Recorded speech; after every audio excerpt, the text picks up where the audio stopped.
Wa yajibu dan wajib ghusluhu, memandikan si mayit, wa ta'mimu badanihi bil ma', dan meratakan badannya si mayit bil ma'i kelawan banyu, marratan wahidatan, satu kali saja, sya'ran, baik rambutnya, wa basyaran, dan kulitnya, min ghairi hailin, dengan tanpa ada penghalang, bainal badani wal ma'i, antara yang menghalangi antara badan dan air. Wala tajibu, dan tidak wajib fihi, dalam memandikan mayit, apa niyatul imamain, niat oleh dua imam, Asy-Syafi'i wa Abi Hanifah, menurut mazhab Syafi'i dan menurut mazhab Abu Hanifah.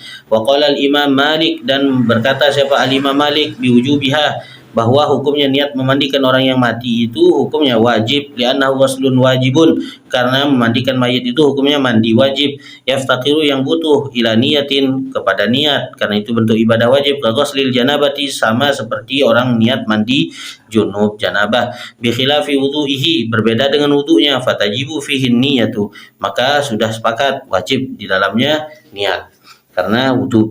Wajib, dan menjadi wajib apa takfinuhu, dan juga wajib takfinuhu, mengkafankan si mayit, ba'da ghuslihi, setelah memandikan mayit.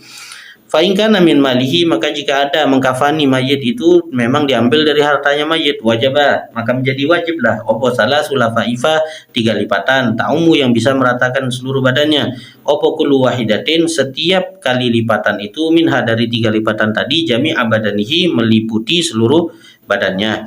Wa in kana mimma li ghairihi, dan jika ada diambilkan kain kafan itu dari harta bukan miliknya, fal wajibu, maka yang wajib itu opo saubun, satu opo pakaian, saubun pakaian, wahidun, yang satu saja, tapi satu itu yasturu jami'al badan, yang sudah bisa mencakup seluruh badan, menutupi seluruh badannya. Wajazal i'lamu bimautil mayyiti, dan boleh opo al-i'lamu, memberi pengumuman, bimautil mayyiti, dengan adanya berita kematiannya si mayit, bisautin khafiyyin, dengan suara yang lirih pelan, lil iktsari, itu tujuannya untuk memperbanyak, minal musallina, daripada orang-orang yang salat, fi sholati alaihi, dalam masalah mensalatkan si mayit. Qala Syekh Abdul Baqi, berkata Syekh Abdul Baqi, bal hadza yaqtadi nadbuhu, bahkan ini akan berimbas kepada sampainya hukum ini nadab, yaitu mendekati sunnah sudah, li'anna wasilatal matlub matlubatun, karena karena wasilahnya matlub, ya ikutnya jadi matlub, perkara yang diantarkan kepada kewajiban maka menjadi kewajiban, perkara yang mengantarkan kepada kesunahan akan menjadi sunnah. Li khabar, karena ada hadis Nabi SAW, la yamutu ahadun, tidak mati seseorang itu, fayusalli alaihi ummatun minan nas, kemudian dia disolati oleh umat manusia, yablughuna mi'atan, yang nilainya atau jumlahnya itu mencapai 100 orang, fayashfa'una lahu, kemudian 100 orang itu mendoakan, mensyafaati kepada si mayit, illa syafa'u fihi, kecuali pasti mereka akan memberikan syafaat nantinya, itu menolong dia. Bal fil Bukhari, bahkan dalam redaksi al-Imam al-Bukhari, riwayatnya ayu muslimin, siapa saja orang Islam, syahidalahu arba'atun, yang disaksikan bahwasanya dia itu orang baik oleh 4 orang, bi khairin, dia disaksikan baik oleh 4 orang, adkhalahullahu jannata, maka dia akan dimasukkan ke dalam surga oleh Allah Subhanahu wa taala. Faqulna, maka kata sahabat yang mendengar sabda itu, wa salasatan ya Rasulullah, 3 gimana ya Rasulullah? Qala wa salasah, untungnya ada sahabat-sahabat yang selalu ya, kita yang dapat begini, 3 juga iya gitu. Faqulna wa isnan, kemudian kata mereka, faqulna, maka kami katakan, wa isnan, kalau 2 juga ya Rasulullah. Qala wa isnan, berdua ya 2 juga. Summa lam nas'alhu anil wahid, kemudian kami tidak menanyakan kepada beliau tentang 1 orang kalau menyaksikan gimana, karena kebangetan. Masa iya baik itu cuma benar-benar sama 1 orang kan tidak mungkin. Kebangetan kan itu ya. Paling tidak ya beberapa maksudnya. Wa qad ittafaqal a'immatu ala anna ghuslal mayyiti fardhu kifayatin, dan para ulama mazhab bersepakat bahwasanya memandikan mayit itu hukumnya fardu kifayah. Wa ala dan juga bersepakat anna lizaujati, bahwa bagi seorang istri, antu salu zaujuha, boleh dimandikan oleh suaminya. Wa ala dan juga bersepakat atas pendapat anna siqta, bahwasanya siqit, keguguran, bayi yang meninggal dalam keadaan gugur, keguguran, idza lam yablugh 4 asyhurin, jika dia tidak mencapai bayi keguguran itu 4 bulan, la yusalu, tidak dimandikan, wala yusalla alaih, dan tidak disolatkan, dihitung sikit, murni sikit, yang bagaikan sekedar jatuh saja ya. Wa ala annahu idza istahalla, dan bersepakat bahwasanya apabila bayi keguguran itu istahallah menunjukkan masa kehidupan, ada yang munculkan suara, wabaka dan menangis, wa yakunu hukmuhu akan ada hukumnya siqit tadi, tidak seperti di atas tapi hukmul kabir, seperti hukumnya orang yang sudah dewasa. Wa an Sa'id bin Jabir, dan riwayat dari Sa'id bin Jabir annahu bahwasanya la yusalla 'ala sabiyyi, tidak disolatkan ketika ada bayi yang mati, ya sobi, tapi sobi ini pokoknya sebelum balik tetap dihitung sobi bisa. Malam ya belum, selagi dia tidak balik tetap akan dihitung sobi, baik sudah sunat atau belum sunat, itu tidak disolatkan, ya. Wa ala anna nufasa'a tughsalu wa yusalla 'alaiha, dan ketika wanita yang dia dalam keadaan nifas mati itu tetap dimandikan dan juga tetap disolatkan meskipun dia sebenarnya dalam kehidupan dunia mengandung hadas.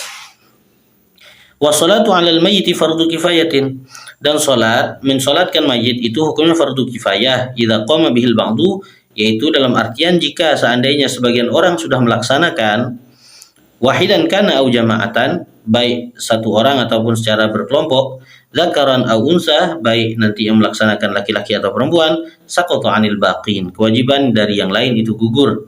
Wa idza tarakahul kullu asimu, jika seandainya secara keseluruhan orang meninggalkan maka semuanya berdosa. Wa kana Nabi sallallahu alaihi wasallam, dan ada siapa Nabi sallallahu alaihi wasallam, idza fatathu salatu, apabila beliau ketinggalan dari salat alal mayiti, mensolatkan mayit, qabla ayyudfan, sebelum mayit itu dikubur, maka shalla ala qabrihi, maka beliau salat di kuburnya si mayit.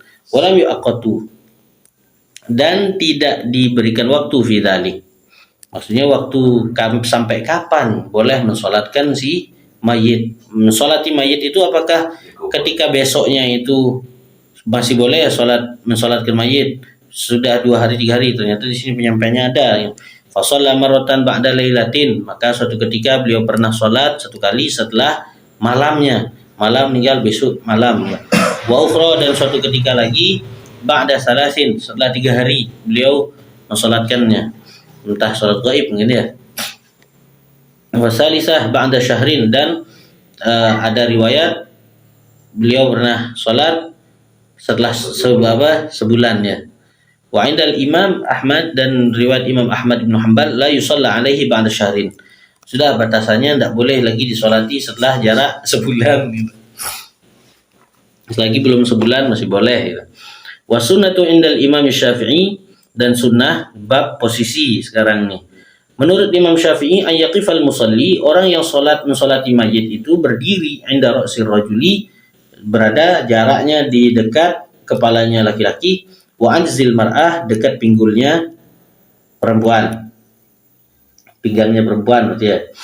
Wa indal Imam Malik, dan menurut Imam Malik, yaqifu inda mankibail mar'ah, menurut Imam Maliki, orang yang mensolatkan mayit berdiri di sejajarnya mangkib, pundaknya perempuan, wa wastir rajuli, dan pertengahan badan laki-laki, berarti pusat. Wa indal Imami Ahmad, dan menurut mazhab Hambali, yaqumu inda sadri rajul, dia berdiri di sejajarnya arahnya dada laki-laki, wa wastil mar'ah, dan pertengahan, anggap pusat juga. Wa indal Imami Abi Hanifah, yaqumu bihidai sadril mayyit, dzakaran kana au unsa, baik laki baik perempuan, menurut mazhab Hambali, menurut mazhab Hanafi, ya pokoknya sejajar dengan dada gitu ya. Wa kana sallallahu alaihi wasallam yusalli 'ala tifli, dan ada siapa baginda Nabi SAW itu mensolati kepada bayi yang meninggal. Wa yaqulu, dan beliau bersabda, sallu 'ala atfalikum, solatilah kepada anak-anak kecil dari kalian yang meninggal, maksudnya fa innahum min afratikum, karena mereka itu anak-anak kecil yang meninggal itu termasuk dari afrat. Kalau artikan afratoifur itu artinya lalai ya. Tapi di sini pahala yang sudah kalian dahulukan nilainya, kalian sudah tabungkan duluan. Wa fi hali wuqufil musalli 'alal mayyit, dan di dalam hal berdirinya orang yang mensolati mayit, yakunu ra'sul mayyiti 'ala yaminil imam, kepalanya mayit akan berada di sebelah kanannya si imam, rajulan kana au imra'atan, baik laki ataupun perempuan, berarti kepalanya sebelah utara. kecuali illa fir raudhati syarifah, kecuali nanti berada di Masjid Nabawi, Raudhah Syarifah. Dan ini babnya bukan semua Masjid Nabawi, tapi di Raudhah, di antara mimbar dan kamarnya Rasulullah yang mulia. Fa innahu yakunu an yasarihi, sehingga diletakkanlah kepalanya si mayit itu tetap berada di sebelah kirinya si imam, liyakuna jihatal qabri asyarif, agar memang kepalanya si mayit tidak membelakangi, tidak gimana ya, kakinya yang di Raudhah gitu, tidak di makomnya Rasulullah SAW. Jadi tetap kepalanya gitu ya. Liyakuna jihatul qabri asyarif, agar arahnya itu ke kubur yang mulia. Wa amal makmum, maka si makmum fayaqifu khalfal imam, berdiri di belakang imam, kama yaqifu fi ghairiha, sebagaimana makmum itu berdiri di dalam pelaksanaan selainnya salat kifayah, minas salati, daripada bentuk-bentuk salat. Wal maqsudu, dan adapun tujuan minas salati, daripada pelaksanaan salat jenazah, huwa adalah ad-du'a lil mayyit, mendoakan mayit, wahya, yaitu salat jenazah itu arba'u takbiratin, terdiri dari 4 takbir, bi takbiratul ihram, bersama dengan takbiratul ihram. Yaqra'u ba'da takbiratul ula al-Fatihah, dia membaca pada takbir yang pertama surah Al-Fatihah. Wa ba'da takbiratul tsaniyah, setelah takbir kedua membaca as-salatu 'alan nabi sallallahu alaihi wasallam, baca selawat kepada baginda Nabi sallallahu alaihi wasallam. Wa qaluha, dan paling sedikitnya bacaan selawat atas Nabi sallallahu alaihi wasallam, Allahumma shalli ala sayyidina Muhammadin, paling sedikitnya. Wa kamaluha, dan paling sempurnanya, Allahumma shalli ala sayyidina Muhammadin wa ala ali sayyidina Muhammadin. Itu sudah dihitung paling sempurna. Kasolati allati tuqra'u fit tasyahudi, seperti halnya solawat yang dibaca dalam keadaan tasyahudnya. Wa yaqra'u, dan dia membaca ba'da takbiratis salisati ad-du'a lil mayyit, dia membaca doa untuk si mayit setelah takbir ketiganya. Wa aqalluhu, paling sedikitnya doa yang dia baca untuk mayit, Allahumma ighfir lahu warhamhu.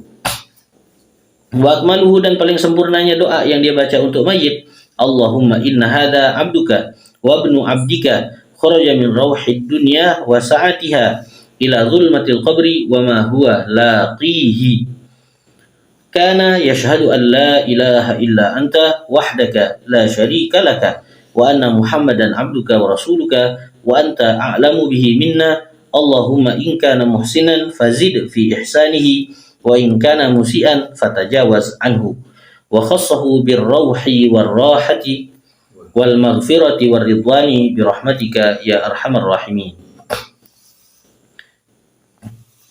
Wa yakfi, dan cukup fi shaghiri, di dalam mayit, babnya mayit yang masih kecil, ayakula, sekiranya dia membaca doa, Allahumma ij'alhu liwalidayhi faratan wa zakharan wa 'idhatan wa 'tibaran wa salafan wa syafi'an.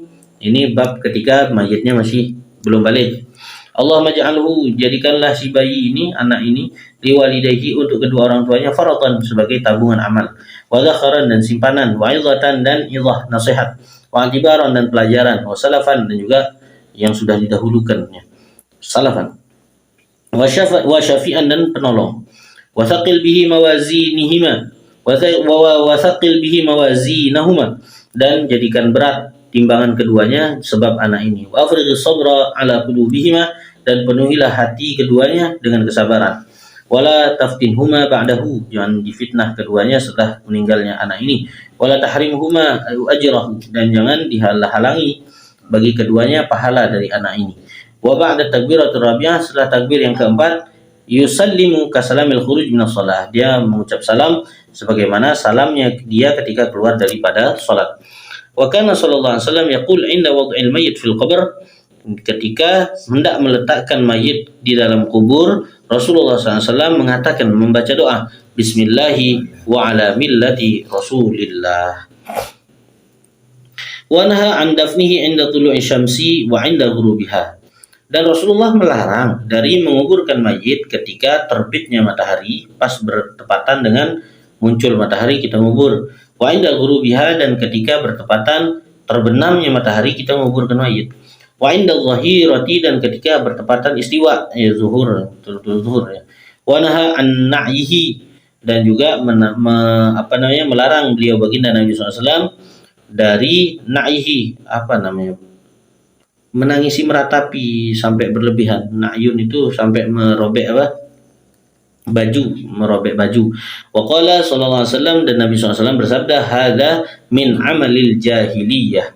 Ini diantara atau dari bentuk-bentuk amaliyah orang-orang jahiliyah.